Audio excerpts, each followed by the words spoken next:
नमस्कार दोस्तों, मेरे दमन सिंह बहुत आप देख रहे हैं आरबीसी इंडिया टीवी। दोस्तों हमारे बीच आज ये आदर्श के जिलाध्यक्ष जी हैं प्रकाश चंद्र गौतम जी। बड़े मुद्दे पर हम बात करने जा रहे हैं और इनसे पूछेंगे। कुछ लोग बीमार के लोग बता रहे थे, कुछ जिनके बारे में अब शब्द भी बोल रहे थे, तो उनको आज बताना चाहेंगे। आज यही बताएंगे क्या सच्चाई, कितनी सच्चाई है। आपका स्वागत है आरबीसी इंडिया टीवी में। बहुत बहुत धन्यवाद। क्या हुआ था उस दिन, तो आप पर आरोप लगा रहे थे वो लोग। देखिए, आरोप लगाना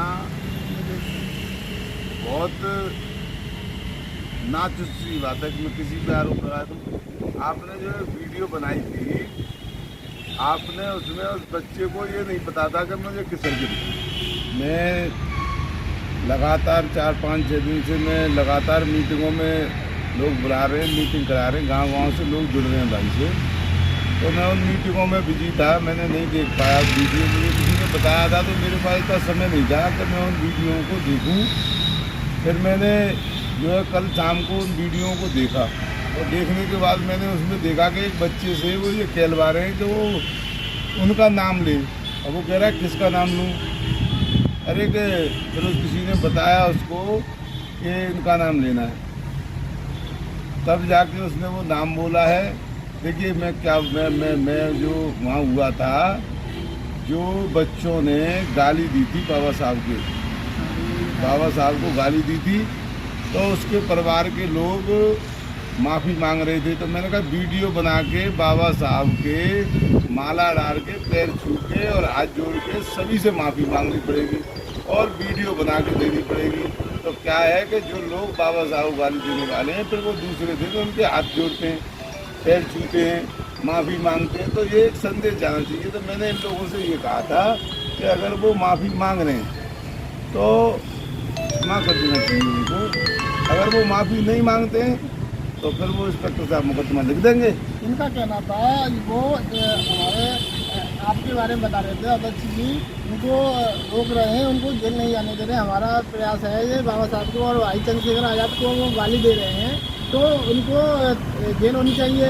और ऐसे कोई व्यक्ति वो काम करते थे, गाली दे देता है और फिर हाथ पैर गिर देता है। जिन लोगों को जानकारी नहीं होती वो किसी को भी गाली दे सकते हैं, और जिन लोगों को जानकारी होती है वो किसी को गाली क्यों देंगे। हमारा ये है कि जब कोई अज्ञानी बच्चे हैं या उनको पता नहीं है कि हम जो है किसको गाली दे रहे हैं और क्यों गाली दे रहे हैं, जिसने हमें जीवन जीने के लिए इतना बढ़िया संविधान और बढ़िया विचार और शिक्षा, उन्होंने 3 महामूल मंत्र। मैं 10 मिनट बाद फोन करूँगा। अब जिन महामूल मंत्रों पे अगर हम लोग काम कर रहे हैं कि आप शिक्षित बनिए, संगठित रहिए, संघर्ष करिए। अब जब संघर्ष करने की बात आती है तो लोग घरों में से नहीं निकल के आते हैं। अच्छा, इनको जब पद दे दो तो पद जब देते हैं तब तो वो आपकी जय जयकार करते हैं, और जब उनसे पद हटा दिया जाता है किसी कंडीशन से, क्योंकि मैं एक कार्यकर्ता हूँ, पार्टी का एक छोटा सा कार्यकर्ता हूँ, और जो मुझे जिम्मेदारी दी जाती है मैं उस जिम्मेदारी पर काम करता हूँ। तो यहाँ पे पहले से भी लोगों ने यहाँ से बीमार आर्मी के जिलाध्यक्ष को हटा के फिर दूसरे लोगों को बनाया, तो उन्होंने क्या कंडीशन पैदा की लोगों के अंदर में। एक भरोसा तो आप काम से जता सकते हैं कि अगर मैं काम करूँगा, दूसरे लोगों का सम्मान करूँगा। भरोसा हाल ही नहीं करता है कोई। जब आप पे भरोसा कर लेंगे तो हाल ही कोई भरोसा हटा नहीं सकता है। क्योंकि देखो, मैं सबका सम्मान करता हूँ। हमारी एक बहन भी थी, वो कुछ कह रही थी, तो वो कुछ जब अपने आप उन्होंने जब गुरगड़ी वाला या जो भी मैटर था, हमारे सब पदाधिकारी काम करते थे, लेकिन जो काम सुषमा मैडम हो या मैं, देखो मैं सम्मान करना जानता हूँ, मैं किसी का अनादर नहीं करता हूँ। और देखो 100% आप किसी को भी अपने समर्थन में नहीं लेके आ सकते हैं। 100% बाबा साहब के साथ भी नहीं थे लोग, 100% माननीय काशीराम साहब के साथ नहीं थे लोग, 100% भाई चंद्रशेखर जी के साथ भी नहीं है लोग, लेकिन 100% मेरे साथ भी नहीं है। तो मैं उनको, जिन लोगों में भाई चंद्रशेखर जी के प्रति, उनके काम के प्रति उनका जो एक तरीका है कि लोगों में एक शेर की तरह झाड़ने का जो उन्होंने एक विजन चलाया है कि जो लोग उनसे जुड़ जाते हैं उनमें अपने आप स्वतः ही ताकत आ जाती है और वो किसी शोषण अत्याचार के खिलाफ अपनी जो है बात को रखते हैं और वहाँ जाके उनकी मदद करते हैं। तो ऐसा तो ये सभी समझ लो कि जितने पदाधिकारी हैं हमारे, जो देखो 2-4 दिन वो ऐसा माहौल बनाएंगे कि जिसने हमारा पद छीना है या पद से हटाया है। अच्छा, दिया किसने था पद मैं नहीं दिया था, और पद देने के बाद जब मैंने उनसे कहा कि तरीका ये काम करने का है तो आपको जो है इस तरीके से काम करना पड़ेगा, क्योंकि ऊपर की पार्टी की जो गाइडलाइन है मैं गाइडलाइन से हटकर नहीं काम कर सकता हूँ, क्योंकि हमसे भी बड़े ऊपर पदाधिकारी बैठे हैं। हम नहीं सोचते हैं अपनी तरीके से, ऊपर जो बैठे लोग सोचने वाले और वो जो सोच के हमें आदेश करते हैं उस आदेश पर काम करते हैं। उनका कहना था आपने उनके पार्टी से भाई जभी तो आपने कहा था पहले मैं 5 दिन की मोहलत दे रहा हूँ, सोच के वो जानकारी करके बताऊंगा। मैंने उनको जो लिखित में उन्हीं के व्हाट्सएप पे भेजा था और मैंने उनको एक टाइम दिया था कि जब आपने जिम्मेदारी ली थी तो आप ये कह रहे थे नगर के इतनी बड़ी मतलब ताकत से युवाओं को जोड़ूंगा तो आप मेरे पास एक जिम्मेदारी ली। मैंने देर नहीं लगाई, मैंने तुरंत उनको, वो पत्रकार हैं तो उन्हें बाइट दे रहे हैं, मैंने तुरंत उनको पद दिया और पद देने के साथ और मैंने उनको जो जिम्मेदारी थी उनको करीब 2 महीने हुए थे। जो भाई के ऊपर गोली चली थी 28 तारीख को, अभी तो 10-12 साल पहले ली यार जानकारी। 30 तारीख को हम यहाँ लोग मतलब ज्ञापन देने के लिए और यहाँ प्रदर्शन था हमारा, तो वो उस समय आए थे। अब आए थे तो उन्होंने मुझे बताया कि हम लोग आज से युवाओं की जोड़ने की जिम्मेदारी तो हमने उनको दिया और जो जिम्मेदारी दी, अब वो हमारा फ़ोन नहीं उठाते या हमने कहा कि अपने ग्रुप में हमारा नंबर ऐड करो, जो तुमने ग्रुप बनाया है व्हाट्सएप पे युवा मोर्चा का, उसमें हमारा नंबर ऐड करो, हमारे जिला महासचिव का नंबर ऐड करो और 1-2 पदाधिकारी और उनका ऐड कर दो। तो उन्होंने कहा कि नहीं मैं ऐड नहीं करूँगा और 1 महीने से हम उनको प्रयास कर रहे थे कि जो पदाधिकारी आपने बनाए हैं वो लिस्ट जो है हमें दीजिए, क्योंकि हमें हर 10 तारीख को जब ऊपर के पदाधिकारी समीक्षा लेते हैं तो उनको वो सभी जितने लोग जोड़े हैं या जो भी हमने काम किया है वो काम दिखाना पड़ता है। तो उन लोगों की जो हमने टाइम दिया था उनसे ये कहा था कि अध्यक्ष जी आप ये बताएं हमें कि आपकी सोच क्या है, आप किस तरीके से काम करना चाहते हैं, तो अपनी जो है आप अपनी जो बताएं कि मैं इस तरीके से काम करना चाहता हूं।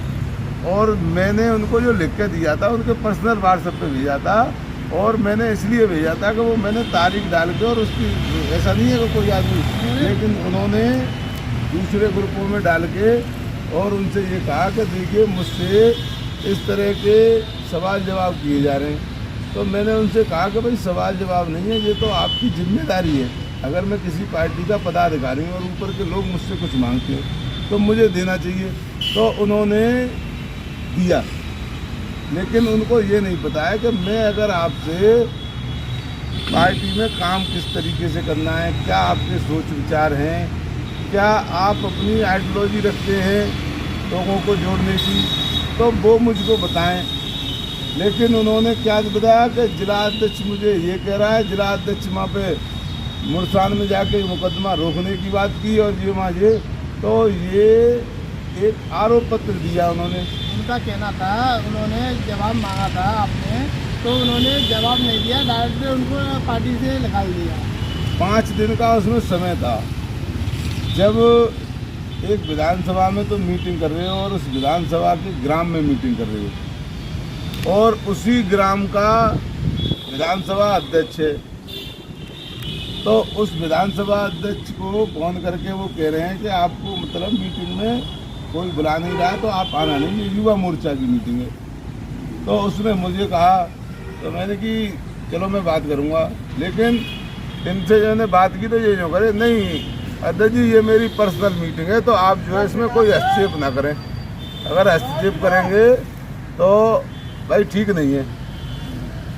तो मैंने कि चलिए कोई बात नहीं, आप जो है मुझे उसके बाद मुझे बताइए कि आप मीटिंग कर लो, उसके बाद बताइए कि आप जो क्या करना चाह रहे हैं। तो उन्होंने तो कुछ किया ही नहीं। अच्छा 2 महीने से वो जुड़े, उनको अभी ये नहीं पता है कि हमारे जो कार्य क्या हैं। देखिए अगर कहीं थाने पे या कहीं पे मुकदमा लगवाने की बात आएगी या कोई FIR कराने की बात आएगी तो हमारी विंग है। जैसे हमारे चंद्रशेखर भाई ने आज़ाद समाज पार्टी है, वो राजनीतिक दल है।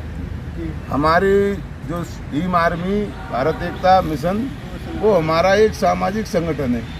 तो उस संगठन के लोगों को जिम्मेदारी दी है कि अगर कोई थाने पे अगर कोई बात होती है तो वो तुम्हारी जिम्मेदारी है, तुम करोगे। अगर जब उन पर नहीं समझेगी तो पार्टी के लोग भी आएंगे। अच्छा किसान मोर्चा भी है, युवा मोर्चा भी है, स्टूडेंट विंग है, अधिवक्ता विंग है और हमारे मिशन 78 है, कैडर वाली जो विंग है वो भी है। हम लोगों को जो उन्होंने अलग अलग जिम्मेदारी दी है।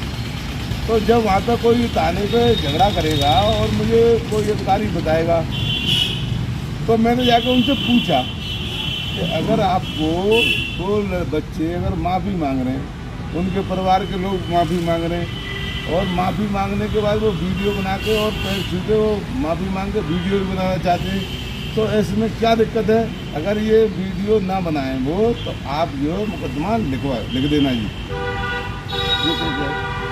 तो इसमें कमल सिंह वालिया जी की भी बात आती है। तो कमल सिंह वालिया जी बोलते हैं वहाँ पर मुझसे आने से पहले आपने मुकदमा क्यों करवा दिया और कैसे मैं देखता हूँ कैसे मुकदमा करवाते हैं। मेरे पास इतना वो समय नहीं रहता है क्योंकि पार्टी की ऊपर से जिम्मेदारी बहुत होती है। अभी हम लगे हैं कि लोगों को एक विशाल रैली है 9 अक्टूबर की, तो विशाल रैली के चक्कर में हमें गांव-गांव से लोगों को जोड़ना पड़ रहा है। आने वाले 24 में चुनाव आ रहे हैं और चुनाव में हमें बूथ कमेटियाँ बनानी है। हम लोगों को ये बताना है कि आगे ये सरकार 2024 में किस तरीके से हमें रोकनी है। गठबंधन हो रहा है या बिना गठबंधन के क्या हमारे सोच विचार हैं, उच्च पदाधिकारी क्या निर्णय लेंगे, क्या हमें जो जिम्मेदारी दी है अभी हमें बूथ स्तरों पे पदाधिकारी बनाने की दी है, तो मैं तो उसमें लगा हुआ हूँ। अब जो लोग काम करना चाहते हैं तो उनको एक दूसरे पे टिप्पणी न करने वो काम करें। आप जिनके लिए क्या संदेश दोगे? आप पर आरोप लगा रहे हैं, इनके लिए क्या कहोगे आप? देखो मैं ये कोई मुझ पर पहला आरोप नहीं लगाया है। लोग पहले भी बहुत आरोप लगाए हैं और आरोप लगाने के बाद वो 2-4 दिन बाद वो फिर जो कहते हैं अच्छा चलो भाई साहब गलती हो गई। देखो लोगों को आप अपना अगर कुछ काम कर रहे हैं तो उस पर लोगों को भरोसा होना चाहिए। देखिए जिस पार्क है या इस पार्क में बैठते हैं इसमें साफ़ सफाई रहती है, इसमें लोग सब मीटिंग भी करते हैं। देखो उस बोर्ड पे जाके आप देख के आ सकते हैं कि इस कमेटी में मुझे क्या सम्मान मिलता है। मैं सबसे ऊपर मेरा नाम लिखा हुआ है कार्यकारिणी सलाहकार मंडल। तो हम लोगों ने जो काम किया है, अगर लोग आरोप लगाते हैं, जैसे जिन लोगों ने अब तक आरोप लगाए हैं तो वो आरोप ही लगाते हैं। आरोप के बाद अगर मैं आप पे आरोप लगाऊं कुछ तो उसका मुझ पर सबूत भी तो होना चाहिए कि मैं साहब वैसे ही आरोप लगा दूं। अब जो बच्चा उसमें नाम ले रहा था, अब वो बच्चा मुझे जानता भी नहीं है, न मैं उसको कभी मिला। उस गांव में मैं पहले कई साल पहले गया था, हम मीटिंग में रखी थी तब, लेकिन मुझे ये पता ही नहीं है। लेकिन मेरे लोग अगर कहीं पे हैं और अगर वो कुछ चाहते हैं तो मैं उनका सम्मान करता हूँ। मैं किसी को ये नहीं सोचता हूँ कि मैं जिस पद पे हूँ और मेरा काम है लोगों को जोड़ने का, मेरा काम तोड़ने का नहीं है। एक जिम्मेदारी अगर आपको मिली है, अगर वो जिम्मेदारी कल हटाई जाएगी, मुझसे भी हटाई गई है। मुझे पहले यहाँ पर बीमार भी का जिलाध्यक्ष था, 2-3 बार हटाया गया, फिर मुझे जिम्मेदारी दी गई, फिर मुझे अलीगढ़ मंडल अध्यक्ष की जिम्मेदारी दी, फिर अलीगढ़ मंडल से हटा के यहाँ पे जब पार्टी खड़ी करने वाले लोग नहीं मिल रहे, जब उस समय पे ये लोग विरोधी क्यों नहीं निकल के आते हैं? जब जिस पदाधिकारी को यहाँ हमारे लोग जिम्मेदारी देते हैं तो वो जिम्मेदार आदमी काम नहीं करता है। तो हमें जब ऊपर के लोगों ने कहा कि हाथरस में काम नहीं चल रहा सही तरीके से, तो मुझे मंडल से हटा के हाथरस में लगाया, ताकि हम लोग आगे जो आने वाले समय पे 2024 की जो तैयारी चल रही है हम उसमें लगे हुए हैं।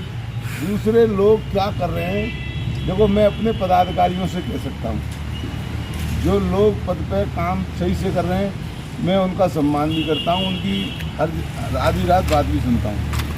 जो लोग काम नहीं करते हैं, गुटबाजी करते हैं, अगर वो गुटबाजी करके अगर वो गलत मैसेज फैलाएँ तो वो गुटबाजी करके लोगों को भ्रमित कर रहे हैं, और वो संगठन पार्टी और जिनको अपना आदर्श मानने उनकी विचारधारा से मेल नहीं खा रहे हैं। तो इससे क्या होगा कि आज जो लोग गलत आइडियोलॉजी लेके घूम रहे हैं, जो लोग अम्बेडकरवाद का विरोध कर रहे हैं, उनकी ताकत को बढ़ाने का काम कर रहे हैं। अगर हम लोगों को जो विचारधारा हमारे जो मैं ही सर्वे सर्वानिधि मैंने भी बताया था कि जो हमारे उच्च पदाधिकारी हैं